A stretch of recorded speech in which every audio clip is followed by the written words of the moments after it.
Fala comigo. Ok, muito boa noite a você, munícipe, cidadãos de Paranaense, a você que acompanha a gente, né, através do nosso espaço semanal, do nosso podcast Resistência Jipa. A gente está retornando aí, né, depois de um período de férias. Hoje é o primeiro programa, né, de 2026 e a gente traz alguns assuntos que atingem a nossa comunidade de paranaense, né, tanto no tocante a programas do governo federal, quanto a nossa realidade local aqui. E para iniciar, a gente vai falar aí de cara, né, do programa Pé de Meia, né, o programa do governo federal, que teve publicado essa semana o calendário de pagamento. Então, os estudantes, né, os jovens estudantes, aqueles que almejam se qualificar para se inserir no mercado de trabalho e que fazem jus a mais um programa do governo federal, né, do programa do governo do presidente sindicalista Luiz Inácio Lula da Silva, que veio para ficar, né, o programa Pé de Meia, que apresentou o calendário, né, essa semana de pagamento para todos aqueles que fazem jus a receber essa espécie de mensalidade, né, essa ajuda que vai vir na direção daqueles que buscam se qualificar para se inserir no mercado de trabalho. Esse é mais um dos programas do governo federal, né, que teve o calendário apresentado para a comunidade e que veio de fato para ficar. Na sequência, a gente vai falar aí de um outro programa também muito legal, que é o projeto Mais Médico Especialistas, que se encerra o prazo de inscrição amanhã, né, dia 22 de fevereiro.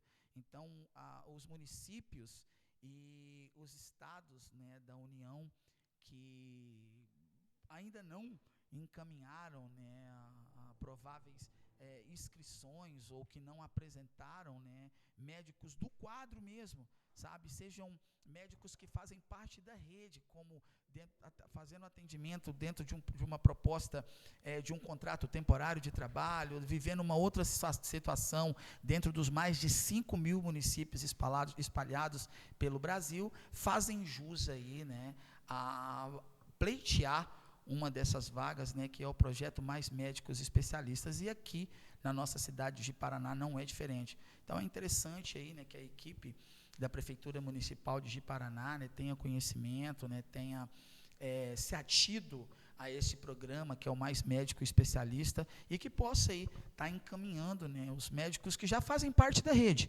que fazem parte, fazendo um atendimento de uma espécie, um atendimento, seja que seja um atendimento voluntário ou um atendimento com um contrato emergencial por tempo de trabalho, ou até mesmo você, né, que faz parte aí de algum programa do governo federal e que se encaixa, né, nessa realidade dentro do projeto Mais Médico Especialistas do governo federal, que está com um prazo que já foi prorrogado e que se extingue amanhã. Então é interessantíssimo, né, que a equipe da Prefeitura de Ji-Paraná tenha se atido a isso e tenha inscrito, né, médicos, ou tenha divulgado isso dentro do município de Ji-Paraná, para que esses médicos especialistas sejam então contratados para atender a nossa comunidade, que não seja mais um dos programas do governo federal que acabam não sendo divulgados dentro do município de Ji-Paraná, ou que a sociedade ji-paranaense, os munícipes ji-paranaenses,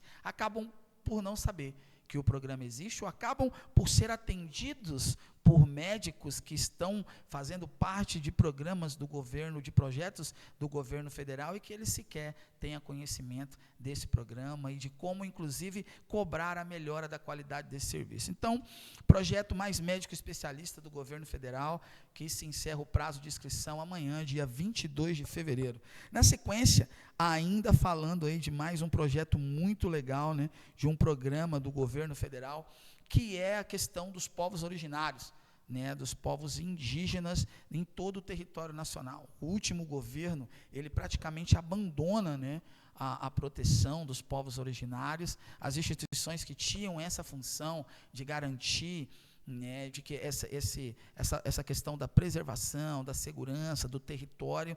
Então houve um abandono, sim, do governo anterior, e o governo federal, ele diante de toda essa realidade, o governo federal se ateve a isso, né, e fez a diferença nos últimos anos, buscando fazer com que a legislação e os programas voltados na preservação da cultura e do território dos povos originários, né, dos povos indígenas, fosse de fato respeitada no nosso país. E um exemplo graço que tem, inclusive é notícia na rede social e nos meios de comunicação também, é a questão dos povos Yanomami e das crianças que têm sido penalizadas por essa inércia do governo anterior, e que isso teve reflexo na saúde, né, dessas comunidades. E o governo federal, diante de mais um programa, ele tem estendido isso, né, especificamente à etnia, aos povos originários dos Yanomamis.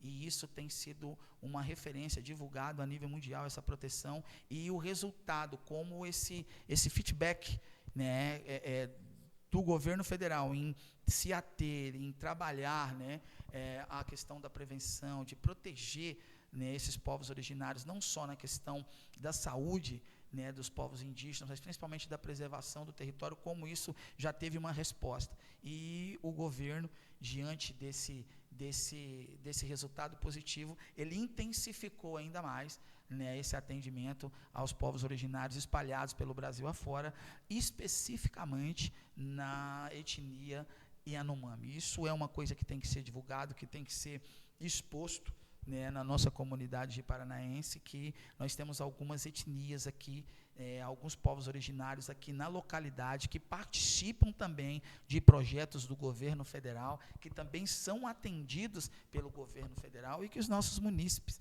né, acabam por não saber, por não conhecer, ou até mesmo por discriminar tais programas e tais povos originários da nossa localidade, por simples desconhecimento. Então, isso é muito importante, é válido, e também tem que ser divulgado aí, e tem que ser falado. E continuando ainda, né, do governo federal, né, esse bloco aí a gente vai dedicar todo aos programas do governo federal que tem atendido, ou que tem mudado a realidade, né, do munícipe de paranaense ou do cidadão rondoniense. São programas do governo federal que atingem a qualidade de vida, traz melhora de qualidade de vida para o cidadão de paranaense, para o cidadão do estado de Rondônia, e ele acaba por não saber que são programas, né, do governo federal, e que as prefeituras e que o próprio governo do estado executa esses programas, né. Vamos dar um exemplo a eles.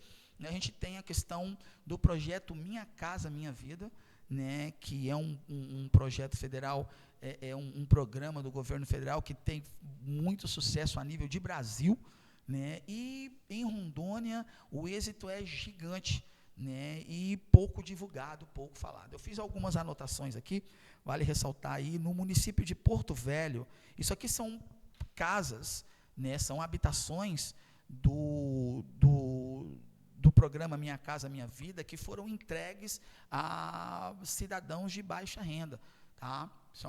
Foram entregues a parcelas módicas, fáceis e acessíveis a essas pessoas, conforme a fonte de renda, tá? E no município de Porto Velho, na capital especificamente, foram entregues em 2024, esse é o dado aqui, 272 casas. Isso não inclui as casas que foram construídas e vendidas dentro do município de Porto Velho, dentro da capital, referente ao programa Minha Casa Minha Vida. Isso que tem uma classificação, né, conforme os valores e a renda per capita de cada família. Isso aqui é relacionado ao projeto Minha Casa Minha Vida, da base da pirâmide da nossa comunidade, da nossa sociedade, economicamente falando. São de fato aqueles que são chamados, né, de menos favorecidos. Então, em Porto Velho foi entregue 272 casas. Em 2025, também em Porto Velho, foi entregue no último ano mais de 300 habitações, né? Isso a gente está falando de uma melhora, de uma conquista na qualidade de vida dessas pessoas. Junto com esses conjuntos habitacionais, com essas habitações, vem também a escola, vem o postinho, sabe, vem a quadra que é construída ali na comunidade, né, tem uma melhora significativa na qualidade de vida, sem falar na geração de empregos diretas e indiretamente, tá? E aqui, né, um município vizinho, município de Paraná, nós temos na saída para Cuiabá, nós temos Médici e na sequência nós temos Cacoal. O município de Cacoal, em 2025, ele entregou, né, para os moradores, dentro do programa Minha Casa Minha Vida, que se encaixam, né, dentro dessa proposta do Minha Casa Minha Vida, mais de 300 habitações. Sabe? Então, repito, junto com esses condomínios, com esses conjuntos habitacionais, né, vem não só as habitações, não só as casas, mas vem ali também um postinho, é construído na localidade, uma escola, né, a quadra, gerando emprego e renda direta e indiretamente e qualidade de vida para esses munícipes, para esses cidadãos rondonienses. A pergunta que nós temos que fazer é: como está essa realidade no município de Paraná? Quais são os programas habitacionais que o município de Paraná tem desenvolvido? Não são os bairros novos que surgiram com a construção de casas do programa Minha Casa Minha Vida, dentro de faixa etária de quem ganha 3 mil, 5 mil, 10 mil, 15 mil, 20 mil. Não, nós estamos falando de conjuntos habitacionais, de habitações da base da nossa sociedade, da nossa pirâmide econômica, socioeconomicamente falando. Nós estamos falando disso, né, dos menos favorecidos de fato. Quantas residências, quantas habitações foram entregues no município de Ji-Paraná nos últimos anos e quantas ainda estão na iminência de serem entregues? O que está acontecendo no município de Ji-Paraná? Temos programas habitacionais para os munícipes de paranaenses, desenvolvido pela Prefeitura de Paraná em parceria com o governo federal. Há programas habitacionais para os servidores públicos municipais que não possuem residência. São pontos, são indagações que a gente vai estar trazendo nos próximos programas, mas é interessante frisar, né, que no município de Porto Velho e o município de Cacoal, que é como a gente está dando como referência, são aproximadamente mais de 1.000 residências. Qual é a situação dentro do município de Paraná? A gente vai estar trazendo essas informações aí no próximo programa. Bom, é isso. E para continuar aqui, né, o nosso programa, a gente vai estar falando aí, né, que dia 25 agora, é isso, dia 25, se eu não me engano, dia 25, produtor, dá o quê? Na quarta-feira? Confere aí comigo aí. É isso? Dia 25, né, a gente vai ter aí a visita, né, do chamado, as pessoas o chamam, né, carinhosamente pelo primeiro nome, né, de Camilo.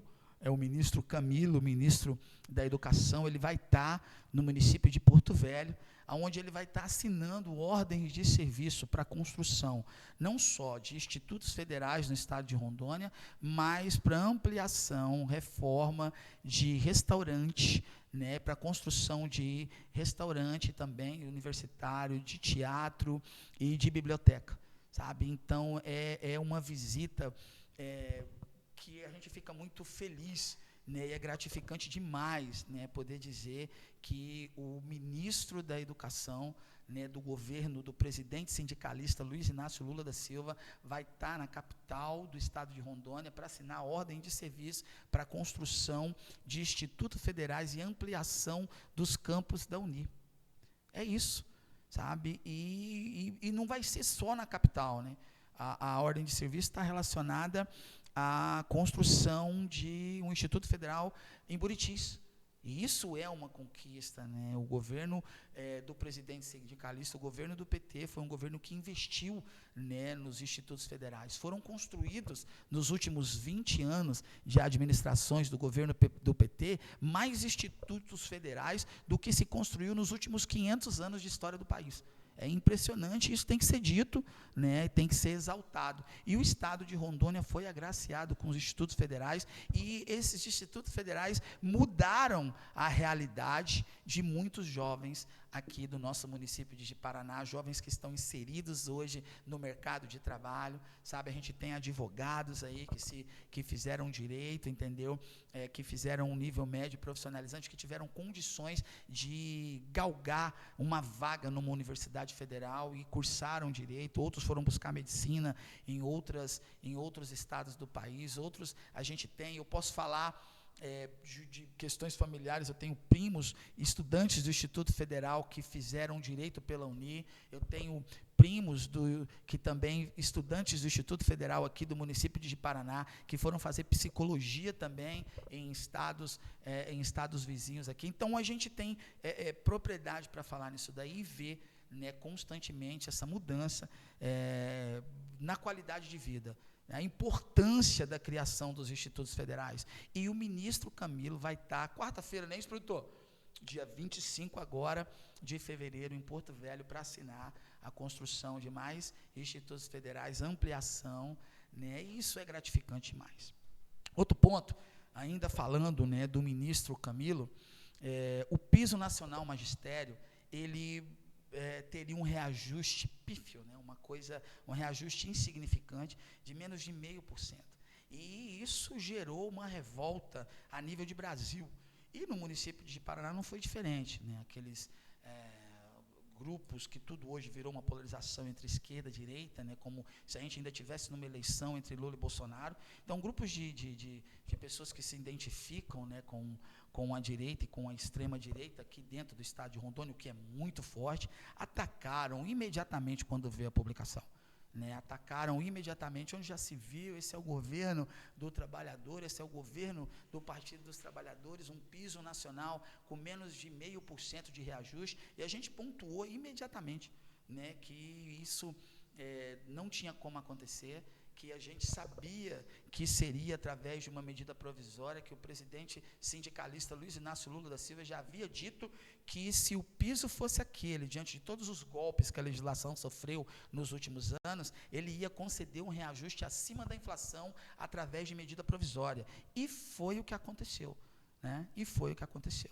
Então, o reajuste do piso nacional magistério se aproxima de 6%, é um reajuste que corrige, né, as perdas acima da inflação do período, não é o ideal, mas pelo menos corrige isso, né? E aqui no município de Ji-Paraná, no início do ano letivo, a administração Amor e Respeito do prefeito Afonso Cândido reúne todos os trabalhadores da educação e então ele assina um documento, né, simbólico, onde ele diz que no município de Ji-Paraná, pela primeira vez desde que foi instituído o piso nacional, a partir do próximo mês, os professores estarão recebendo a implantação do piso nacional magistério. E até então, isso foi no início do ano letivo que começou especificamente no dia 9 de fevereiro. Até então nós não tivemos nenhuma sessão, nem extraordinária, nada, né, que encaminhou a votação do piso nacional magistério, nem tampouco a votação da implantação do salário mínimo ao vencimento base dos servidores do grupo de apoio. Espera-se e acredita-se que nos próximos dias, na próxima semana, né, vai acontecer essa sessão, é uma esperança de toda a categoria, e os munícipes e a comunidade paranaense aguardam ansiosamente. Se assim for, a gente vai estar trazendo as informações para toda a comunidade. É isso. Em contrapartida, vamos dar sequência ao nosso podcast. Não é isso, produtor? Está indo bem aí, produtor? Fala para mim quantos minutos já foi, para a gente não exagerar. É isso. Bom, vamos lá, para a gente poder fechar em mais 2 blocos aí. Bom, a instituição sindical, né, que representa os servidores públicos municipais aqui de Paraná, o Sindicem, ela protocolou, junto à administração do Amor e Respeito, do prefeito Afonso Cândido, um documento onde solicita, primeiro, a implantação do piso nacional magistério, depois, tem um outro protocolo que pede também a implantação do piso nacional dos agentes comunitários e combatentes, agentes comunitários de saúde, combatentes de endemias, né, e dentro do município de Ji-Paraná, e o que pede um reajuste, né, também no vencimento base no tocante aos servidores do grupo de apoio, que é a implantação do salário mínimo na direção desses trabalhadores. O documento foi protocolado pela instituição e nos próximos dias, no próximo programa, a gente vai estar trazendo também a resposta da administração Afonso Cândido, da administração Amor e Respeito, se ela aconteceu ou se simplesmente os documentos ainda não receberam a resposta oficial da administração Amor e Respeito. É isso. E dando continuidade, né, ao nosso programa, ao nosso podcast Resistência Jipa, a gente vai dar uma parada aí, né, nos assuntos relacionados à administração local e a questão dos servidores municipais. E a gente vai falar do nosso amigo Eliseu, mais conhecido como Eliseu Paranha, né? O Eliseu, ele começou o podcast com a gente e nos últimos dias o Eliseu, ele sai do underground do programa do podcast Resistência Jipa e o Eliseu está no mainstream. Eliseu está surfando na onda do marketing e da publicidade, que é participar do Pod Black, é isso? Aonde está lá a figura, né, da Simone e do ex-prefeito Isaú da Fonseca. Quando a gente viu o Eliseu lá, para nós foi muito gratificante, né, porque o Eliseu é um servidor do grupo de apoio, é um trabalhador que vive essa realidade do 1212, do vencimento base, e ele sempre queria um espaço para poder expor as angústias, né, e a luta dele, né? Ele queria colocar a boca no trombone, como diz na gíria, né? É isso aí mesmo, sabe? E a gente apresentou para ele a proposta do podcast Resistência Jipa, ele topou, e quando a gente viu ele no podcast, no Pod Black, né, com toda a estrutura que tem, o Pod Black, com mais stream que representa o Pod Black, né, a gente ficou muito feliz. Então, Eliseu, boa sorte para você, camarada, que Deus te abençoe aí, fica ligado, fica esperto, entendeu? A parada aí é outra, o nível subiu, é o mainstream, meu irmão, é o mainstream, o alcance é muito maior, fica ligado, entendeu? A gente te deseja toda boa sorte, de coração, e vamos, que a luta é para a vida toda, meu irmão, só o progresso, papai. Bom, vamos dar continuidade? Vamos falar do piso nacional dos técnicos e dos auxiliares, né? É um piso que ele engloba, ele atende à necessidade de todos os servidores do grupo de apoio, espalhados pelos mais de 5.000 municípios Brasil afora, relacionado à educação. Então, a proposta inicial, e está pronto, está tudo pronto, está passando pela última, acho que, se eu não me engano, é a última comissão para chegar na mesa do presidente sindicalista Luiz Inácio Lula da Silva e ser sancionado, virar lei, sabe? Ela diz o seguinte, que esses servidores técnicos e auxiliares do grupo de apoio da educação vão fazer jus a receber 75% do piso nacional magistério. Então, faz a conta aí, você servidor, você munícipe, você trabalhador do grupo de apoio, você cidadão de Paranaense, cidadão brasileiro que fica feliz de ver a qualidade de vida das pessoas melhorar à sua volta. Isso significa que hoje, os nossos servidores públicos municipais, do grupo de apoio, mais especificamente da educação, isso se estende a todos os outros na sequência, porque é uma reação em cadeia. Ninguém pode fazer o mesmo trabalho, nem a mesma função e receber menos por isso. Então, quando o piso nacional dos técnicos e auxiliares educacionais vier na direção desses trabalhadores da educação, do grupo de apoio, é uma luta das instituições sindicais a nível de município e a nível de estado. Estender isso para os demais servidores do grupo de apoio das demais secretarias. Essa vai ser outra luta que vai vir na sequência. A luta é para a vida toda, para a vida toda. Bom, hoje, esse 75% do piso nacional magistério significa que os servidores do grupo de apoio, para a gente trazer isso para a nossa realidade local, que hoje recebem de vencimento base 1.212, eles terão um vencimento base de mais de R$ 3.500. Sabe o que é isso? O que traz a qualidade. Ah, professor, de onde vai sair esse dinheiro? De onde vai se pagar isso? Vai ser o município? Vai ser a União? Olha, o que diz a legislação é que o repasse também vai vir da União.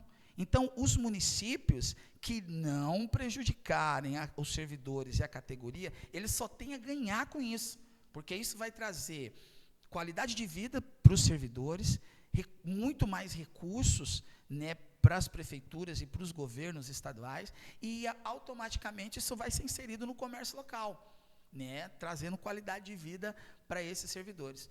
Né? Então, é algo que a gente está ansioso para ver a caneta do presidente sindicalista agir, sabe, esse piso ser assinado por ele, sancionado e se tornar realidade na vida de todos esses servidores do grupo de apoio, que vai ser uma realidade na vida de todos esses servidores nos mais de 5.000 municípios espalhados Brasil afora. É isso. A gente só está no aguardo que esse documento seja assinado. Estamos caminhando, acompanhando todos os passos desse documento, sabe, numa expectativa muito grande, né? Então, vai se tornar realidade. É isso. Bom, agora, algo desagradável, mas que a gente precisa falar é o seguinte, que as prefeituras, porque isso está acontecendo em algumas prefeituras espalhadas Brasil afora. O que os prefeitos de extrema direita e que são contra o conceito de luta de classe, que são contra a luta sindical, que são contra os trabalhadores e a favor da terceirização têm feito? Eles estão encaminhando para as prefeituras municipais, isso tem acontecido no Brasil todo, nos prefeitos de extrema direita que falam que defendem o trabalhador, o servidor, principalmente em período eleitoral, mas que as ações desses chefes, desses executivos municipais, mostram o contrário. O que essas prefeituras fizeram? O que esses chefes de executivos fizeram? Eles encaminharam para as suas prefeituras, para a legislatura, para a Câmara Municipal, projeto de lei extinguindo cargos que serão contemplados pelo piso nacional dos técnicos e auxiliares. Então, prefeituras espalhadas Brasil afora, todas elas de administrações de direita ou de extrema direita, que são contra o conceito de luta de classe, contra os trabalhadores, que sempre falaram mal de funcionalismo público, eles encaminharam o projeto de lei e foi aprovado em algumas prefeituras, né, que é a extinção de cargos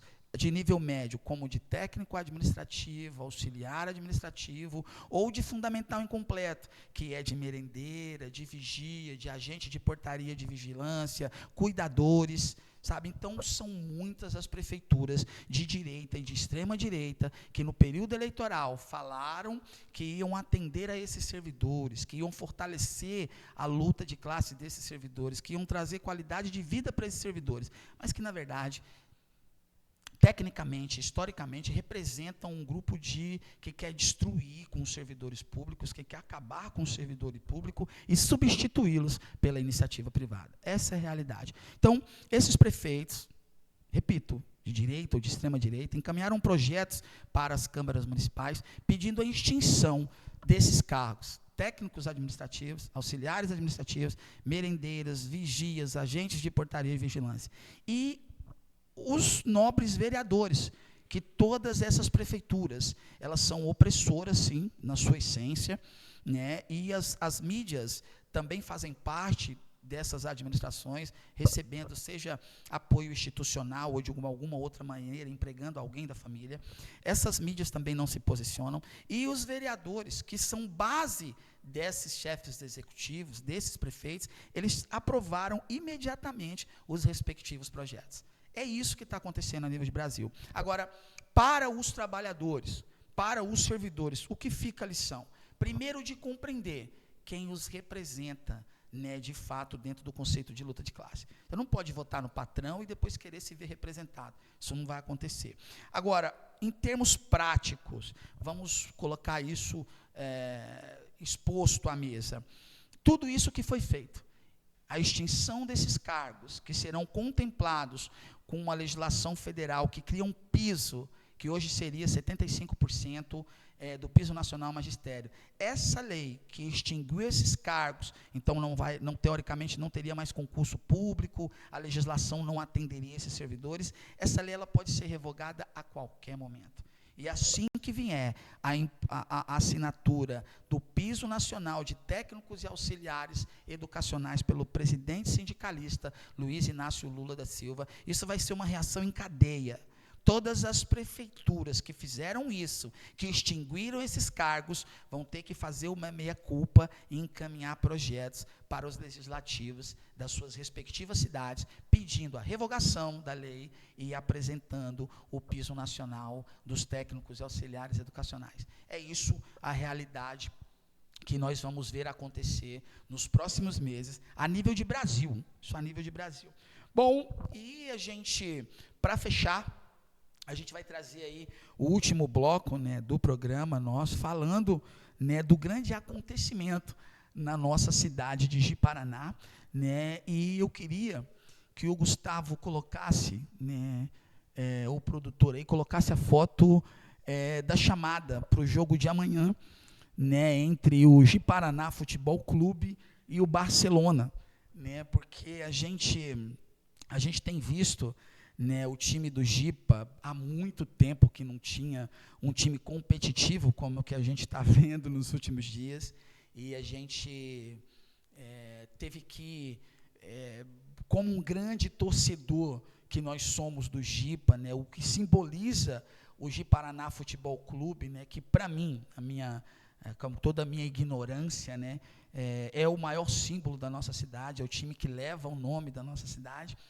E o Jipa hoje tem um time competitivo, né, tá liderando o campeonato estadual simplesmente sem nenhum gol sofrido. Isso é gigante demais, sabe?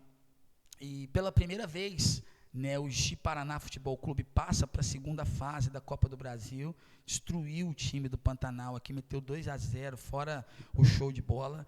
E próximo domingo, amanhã precisamente, né, no estádio Biancão, vai ter o campeonato estadual, Ji-Paraná e Barcelona. E a gente, no jogo que aconteceu aqui na cidade, né, a gente gosta muito de ir ao estádio com o bandeirão, né, tremular o bandeirão e cantar os mantras da torcida organizada do Jipa, da TGA, e a gente abriu mão disso, né, um pedido feito pela diretoria, que a CBF tinha imposto algumas situações, a gente mostrou que a realidade não era aquela, mas a gente abriu mão, falou, não, a gente não vai fazer isso, e foi lindo demais, né, que a cidade ama o time, sabe, então foi festa, sabe, do início ao fim, e na arte que o clube produziu para o jogo do Ji-Paraná e Barcelona no dia de amanhã no Biancão, eu só fui perceber isso hoje, né? Se você tiver rede social e quiser, dá uma entrada lá na página do Jipa, no Instagram do Ji-Paraná Futebol Clube, você vai ver. Eu acho que a gente não consegue ter essa nitidez aqui, como a gente diz, nós somos underground pra caramba, quem está no mainstream é o Eliseu, né, não, produtor? Fala aí. Mas a foto de fundo, tá eu, sabe, tremulando o bandeirão, e um outro camarada que também é apaixonado pelo Jipa, que é o Bruno. Esse jogo foi um jogo do campeonato estadual sub-17, a gente foi no Biancão incentivar a molecada, com fumaça, com bandeirão, cantando, e os meninos na época estavam disputando uma vaga com outro time aqui da cidade, jogaram demais, sabe, jogaram na bola, muita raça, e atropelaram, né, o Saint-Germain na época, que é o outro time que estava disputando na sequência, né, da competição, e eu fiquei muito feliz de ver aquela foto ali, porque isso simboliza que o bandeirão não vai ser extinto na torcida do Jipa, sabe, produtor? Significa que para você, torcedor do Jipa, como eu, que gosta de ir para o estádio com bandeirão, tremulando bandeirão, meu irmão, domingão, amanhã, 3h30, estádio Biancão, para a gente ver o Jipão jogar. Então é isso, a gente se despede de você, né, e durante a semana o produtor vai estar editando aí, né, os pequenos cortes aí com os vídeos e tudo. Durante a semana a gente vai estar mandando para você aí nos grupos, nas redes sociais, né, um resuminho do que rolou no podcast Resistência Jipa. Para terminar, coloca aí para a gente o calendário de amanhã do campeonato estadual aí. Manda aí, produtor. Manda aí, que essa foto ficou louca demais. Meu Deus do céu. Aí, bom, hoje acho que terminou 3-1, né, o Rondoniense em cima do União Cacoalense. União Cacoalense, um vexame a participação das Raposettes no campeonato estadual, né, a Raposa só complicou com a gente, um jogão lá, acabou o Ji-Paraná vencendo por 1-0, mas foi complicado pra caramba, é o grande clássico do nosso futebol estadual, e amanhã a gente tem, né, Guaporé e Genos, e Ji-Paraná e Barcelona no Biancão, e a gente vai estar lá, papai,